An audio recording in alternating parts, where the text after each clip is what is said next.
Hello, everyone. This is Martin Torrez. It's January 21st, 2024, about 11 o'clock in the morning. We're here to discuss a budget presentation that was given on January 16th by Mr. Kevin Jamero to the district board and cabinet. We were limited on time, and a few other things were limiting to us. So we wanted to take this time to come and bring an illustrious panel before you and share our thoughts on the budget and bring the facts to you. So why don't the illustrious panel go ahead and introduce themselves? Hi, I'll go first. I'm Dallas Emerle. I'm your labor relations representative. It's good to see everybody this morning. Thank you. Art Siegrist here, your chapter president. I want to thank everyone for joining us as well. Looking forward to getting some information out to you guys. Hello, everyone. I am Marianne Marquez. I am part of your executive board for CSEA Chapter 42, and I am the Chief Site Rep Coordinator. Good morning, everybody. My name is Juan Rodriguez, and I am your Chapter Communications Officer. All right, everyone. So one of the things that was interestingly missing from the budget presentation that was given to the board and to the public was the COLA, the cost of living allowance that Governor Gavin Newsom gave of 8.22. Why don't we start there? Something that's not being talked about. Let's talk about what is a COLA, what does it mean, how does it work? Any takers? From an organization that studies what the COLA is very thoroughly, I want to read to you what it is. So COLA is based on a formula that is calculated by the Department of Finance, which determines the percentage amount of COLA funding that will be passed directly to the districts as a means of keeping salaries comparable and maintaining the ability to keep up with the rising cost of living. I really think that's important for our membership to know, because basically the state gave that amount specifically for that to the districts. This is ongoing money that they're going to be getting this year, next year, everywhere on their budget. And what is that amount, Marianne, this year? That is actually 8.22% that was given. So yeah, the cost of living adjustment is something, as Marianne said, that comes from the state each year and is ongoing funding. So this year we have an 8.22% increase, and that's to our base funding grant. The district, when they raise concerns about declining enrollment, when they raise concerns about future COLAs possibly being lower, what they tend to ignore is that these increases are cumulative, right? We have significant increases over the past number of years. And so the per student funding that the district is receiving has gone up and up and up much faster than any population of students has gone down. And you see this reflected in their budget, their base numbers, not even accounting for like special grants that they've been getting, which there's been a lot of, especially the last couple of years. But their base funding has gone up and up and up every year for quite a long time. All right. So what I'm hearing from you guys is that the COLA is given by the state as a statutory funding that is ongoing, that is supposed to be given for employees' salaries due to the increased cost of things. Now, what happens if the district does not give you the allocated amount by the state, the statutory amount? So the 8.22, what happens to the rest of it? Any takers? Yeah, that's a good question, Martine. A lot of people may not realize this, but the district keeps that money. They keep that entire 8.22%. So if they are giving classified staff any less than what the state has authorized for us in a cost of living adjustment, the district can take that money, and in our case, is more than likely using that to fund some of these management raises on the backs of what was given to classified. Wait, Art, did you just say that our district will not be returning the 8.22 that they don't give us? You said they're not going to return it, and they're going to use that to pay for other categories such as administrators and management salaries. Did I just hear you correctly? That is correct, Martine.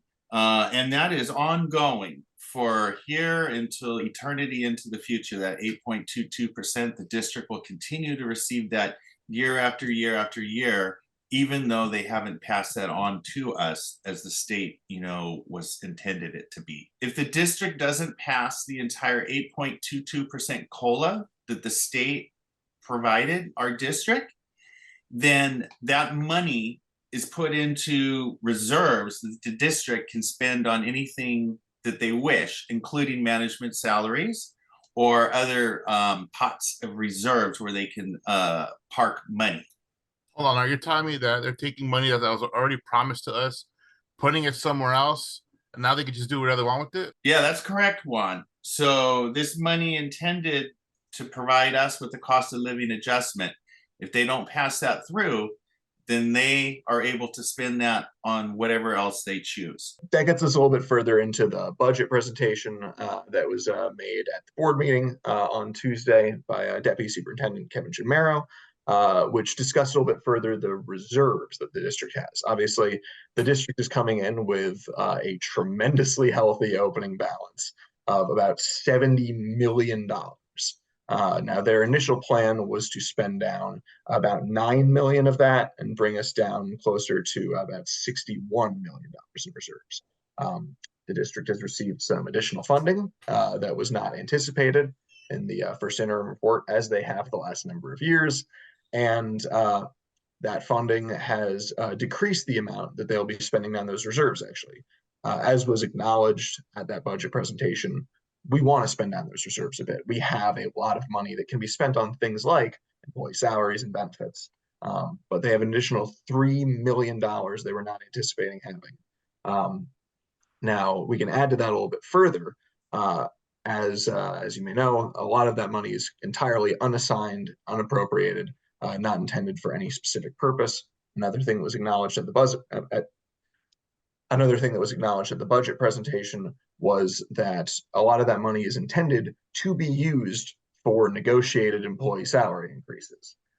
Originally, that pot in the first budget that came out was about $12 million in the board approved operating budget. We are now seeing the projected year total is 20 million. It's about 8 million additional. And so the question is, where's that going? Where's that coming to? It's money the district initially did not intend to have.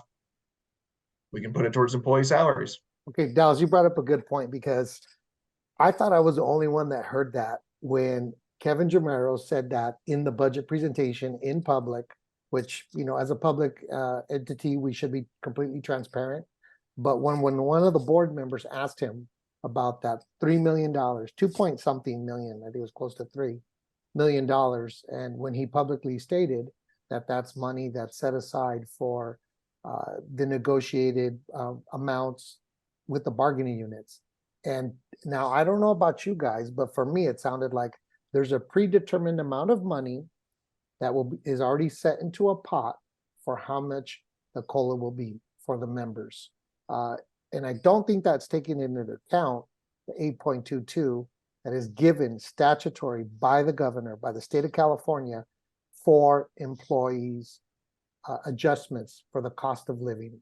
Am I correct in that, or did I mishear this? It can be a little hard to say, right, what the district has in mind for where they're anticipating the raises that they're offering to be. Obviously, we know that their first offer was 3.55 on, right, 3% off schedule, but somewhere in their mind, as they've clearly alluded to, they have a maximum that they're willing to offer, but that's administration, and what we've been doing by having everybody come out, to board rallies, by having everybody, show up, make their voice heard, make clear to the Board of Ed that they need more than what's being offered, is convincing the board that they need to shift that number, convincing them that they need to tell administration the offer has to be high. It's amazing that the district they get all this money and they get together and they figure out, hey, you know what? We're just going to give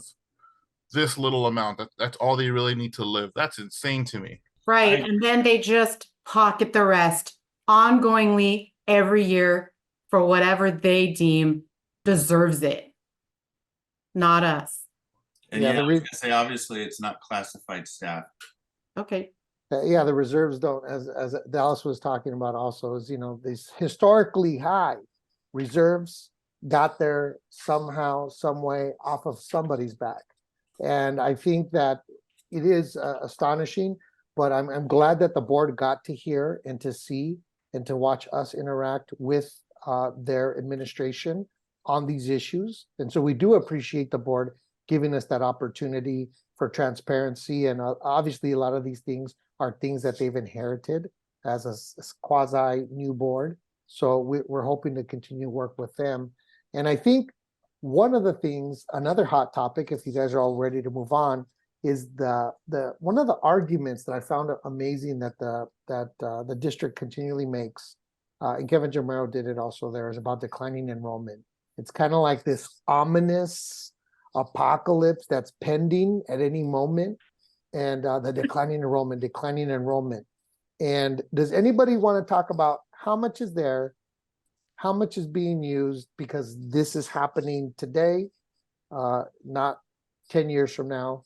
Anybody, any take? So one thing that's worth keeping in mind, right, is it's mentioned a lot that we have had this significant decline in enrollment. The number that we were hearing was 955 students over the past 5 years, right? And that's a significant amount. And what's said very frequently is, during that time, per student funding has not decreased. That leaves a lot out. What needs to be understood is it's not that per student funding hasn't fallen, it's that it's risen tremendously. Per student funding has actually doubled since the 2013 to 2014 school year. And per student funding has increased by nearly 49% since 2019 to 2020. It's an increase of about $5,800 per student. And you see this reflected in the fact that district budgets have gone up, district revenues have gone up, even as enrollment has gone down. So I think it's important to explain how the districts are paid. How do they get funding? They are paid per student on average daily attendance. So when you hear them say ADA, it's average daily attendance. So what Dallas was explaining, it was that also, if I'm understanding right, is that even though the amount of students may have decreased, the enrollment has gone down, which is that looming thing recently, the ADA, the amount of which the district is paid per student for their income, has increased significantly over the years. In fact, the groups that we have that are called unduplicated population, that means special population, that if a student falls into that category, you even get beyond that funding. Our district, the majority of our students fall into that category. So even beyond that it's gone up, they have that additional funding per student as well. While they want to keep hammering the 955 students, which, is a number of students, but it's percentage wise, is offset by what Dallas said. Since 2013 and 14, per student funding's doubled. And since 2019-20, it's gone up 49%. So that's on the entire student population, which all helps to offset that declining enrollment. And the district fails to disclose that or make clear when communicating sometimes with our membership. And so it gives the appearance that we're actually bringing in less funding. And Martine, I've seen you bring this up a couple times, including at the board meeting, right? There's one of the many funding sources that the district is holding on to right now is this $4,600,000 pot that's a reserve for declining enrollment, right? And it's always worth having emergency funds. But one thing you can kind of gather from that, this pot has not been dipped into at all. In fact, obviously, we have these gigantic amount of reserves above that pot. So clearly, while it may be worth having something in reserves for declining enrollment, the fact that we haven't come down into that pot whatsoever should tell you that at the moment it is not a direct threat to our district's budget. Which I think is one of the things, while we understand that the board had designated that fund to be created, right, for that day when and should it come that we actually need to use this money to fund our district. So we acknowledge that that's a smart action, but at the same time, if you're saying that you can't pay us, you can't give us our state, the statutory state COLA, because declining enrollment, we're losing students, but you have a fund that you have not touched because you do not need to touch it because you have enough money in other pots, shows us that that's not a valid argument. Besides the declining enrollment argument presented by the district, the other one is the budget, the restricted versus unrestricted. And there's one interesting category in the restricted, which is the Emergency Learning Block Recovery Grant, 14.4 million. Let's talk about this. So the Learning Recovery Block Grant is a very interesting one. That's one that was specified in the board meeting, was one of the most flexible pots of money, right? And it's this argument that gets brought up a lot, right? Well, that money is restricted. So if it's unrestricted, then it can't be used for wages, it can't be used for salaries, can't be used for benefits. And it ends up being a very kind of problematic and pretty untrue argument. You know, that pot of money is very available to be used for wages. It just has to be used in certain ways. In fact, Art, I know you had a point you brought up at the board meeting specifically about how much of our salaries are covered by restricted monies. Yeah, thank you, Dallas. I appreciate you pointing that out because there's a lot of confusion over that. And currently and historically, you know, on average, about 33% of classified salaries come out of restricted funds. So, I mean, it's not that we can't use restricted funds for salary. It's just that sometimes that's not communicated in a way that everyone can understand. And I think just one of the things that I took away from, as all this terminology is new to me, restricted, unrestricted, right? And reserve, 3% reserve, is that when you think of restricted, it's like prohibited or untouchable unless it's designated by a very specific thing. And I know when Kevin Jamaro did the presentation to CSEA in the negotiations, I was startled to find that it was the most flexible with 14.4 million in there, anything relating to students. And I think for us, as classified, as instructional assistants, as nutritional services workers, as IT, as clerical, as bus drivers, as you name the list and you go through that job family of classified employees, all of our jobs are related to students. And to have the most flexible in reserve, and to even just to kind of dispel the restricted versus unrestricted monies, and to see, yes, these has historically high $70 million. It's like if you create an account, a bank account, you have a checking 01, that's the one you live off of.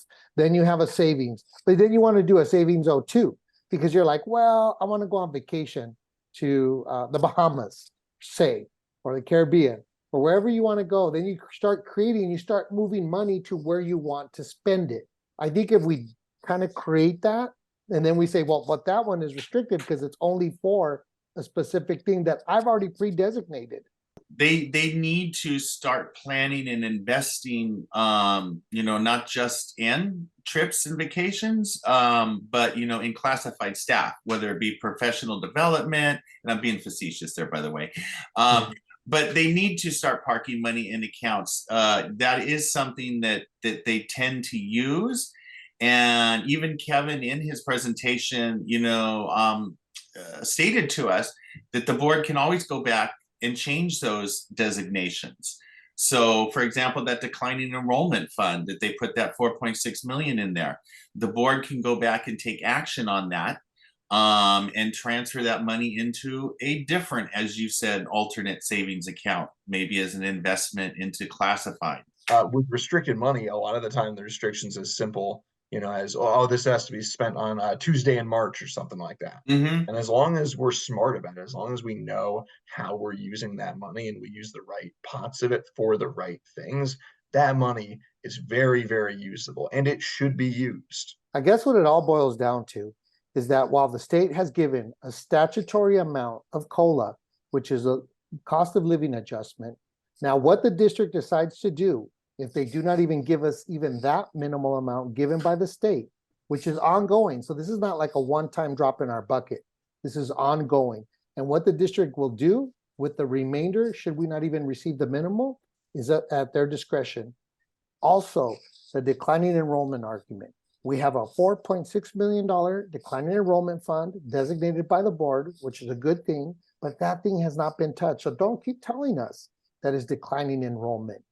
Also, the reserves, the stuff that's in there, the unrestricted versus the restricted, we've already seen our salaries, 33% come from restricted funds.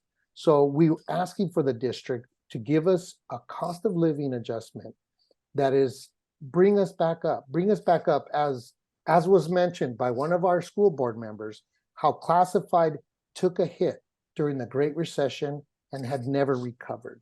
And so in our proposal to Whittier Union, which would allow them to create a separate category for an equity adjustment.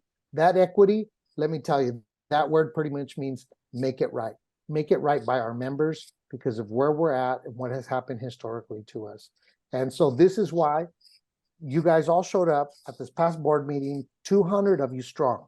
And if we got to show up again in February, let's rock 300, 400, 500 strong, because the fight is there. The fight's there to be had. This is about you, your families, your loved ones, those who depend on your income. And we want you to know we have your back, and all we're asking is you show up. So thank you all to this great illustrious panel for taking time on a Sunday morning to discuss the fight that's before all of us. Thank you.